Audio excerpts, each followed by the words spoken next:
pessoal, agora a gente vai resolver o último questionário de hidrodinâmica, o questionário 3, que é sobre algumas aplicações da equação de Bernoulli, a equação de Torricelli, o tubo de Venturi e o tubo de Pitot. A primeira questão diz o seguinte: um recipiente de grande área de seção transversal contém água até uma altura h, tá? Então essa é a área da seção transversal do recipiente, é uma área muito grande, e ele tem água até o nível de altura H, tá bem? Um orifício é feito, né, na parede lateral do tanque a uma distância H da superfície do nível do líquido, tá? Esse Hzinho aqui, tá bem? A área do orifício é de 0,01 metro quadrado e a aceleração da gravidade é de 10, tá? Metros por segundo ao quadrado. No instante em que H é 0,8, então quando H é 0,8 e H é 1,6, determine a velocidade com que o líquido escoa pelo orifício e a vazão da água pelo orifício, respectivamente. Tá bem? Gente, aqui então a gente tem uma aplicação da equação de Bernoulli. Tá bem? O que a gente pode fazer? A gente pode comparar esses dois pontos. O ponto 1 na superfície do líquido, dessa área aqui, que como o exercício falou é muito grande, e o ponto 2 aqui no orifício do líquido, tá bem?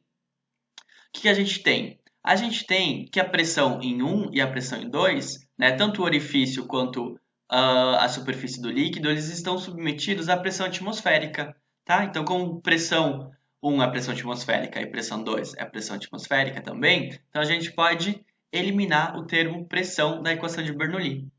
Ele diz também que a área da seção aqui do nível do líquido é muito maior que a área do orifício. Isso faz com que a velocidade com que o líquido desce aqui desse nível é muito menor do que a velocidade com que ele sai no orifício. A gente pode considerar essa velocidade em 1, né, de descida do nível do líquido igual a zero. Então aqui na equação de Bernoulli a gente pode eliminar esse termo aqui, né, dv1 ao quadrado sobre 2, porque v1 a gente considera praticamente zero, tá certo? Com isso resulta nesses termos aqui, né? Em todos os termos a gente tem a densidade multiplicando, tá? Então a gente pode cortar essa densidade, resultando então nesses termos aqui, né? Botando os dois GH, né, do mesmo lado da igualdade e isolando o V2 ao quadrado, na verdade o V2 é igual a esse V, tá? O V2, tá? Que é a velocidade do orifício aqui, com que a água sai do orifício, é o V, tá bem? Então, isolando essa velocidade, a gente tem isso aqui, tá bem? Tá? Isolando, né, o 2G, porque o G está multiplicando tanto o H1 quanto o H2, tá? A gente tem, então, V ao quadrado igual a 2G, vezes a diferença de altura. A altura H1, que é a altura da superfície, e a altura H2, que é a altura aqui do orifício.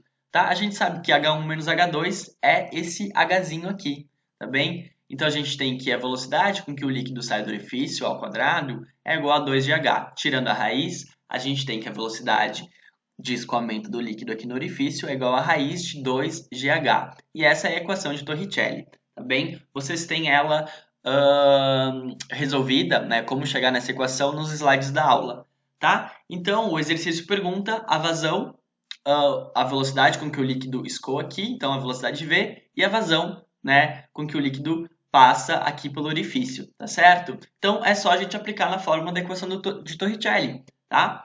V igual a raiz de 2gh, tá? Então V igual a raiz de 2 vezes g, que é 10, vezes a altura h, que é 0,8.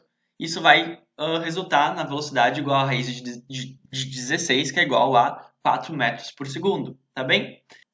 E em seguida, a gente pode calcular a vazão, tá certo? Porque o exercício nos dá também a área desse orifício, que é 0,01 metros quadrados, tá bem? Então, multiplicando a área vezes a velocidade calculada pela equação de Torricelli, a gente tem a vazão, tá? 0,01 metros quadrados vezes 4 metros por segundo, né? Então, a vazão com que o líquido passa por esse orifício é 0,4 metros ao cúbico por segundo, tá bem? A equação de Torricelli, né, uma das conclusões é que quanto maior, né, a profundidade do furo, né, em recipientes, maior vai ser a velocidade com que o líquido passa por esses furos, por esses orifícios, né? Isso, por exemplo, a gente vê aqui nesse exemplo da garrafa, que tem 3 furos, em diferentes profundidades, né? Em diferentes Hs, tá? Então, quanto maior o H, maior a velocidade, né? E a gente vê aqui, então, pelo trajeto que a água faz, né? Aqui, esse furo a uma altura menor, né? A velocidade é menor, então o trajeto vai ser uma parábola dessa forma, né?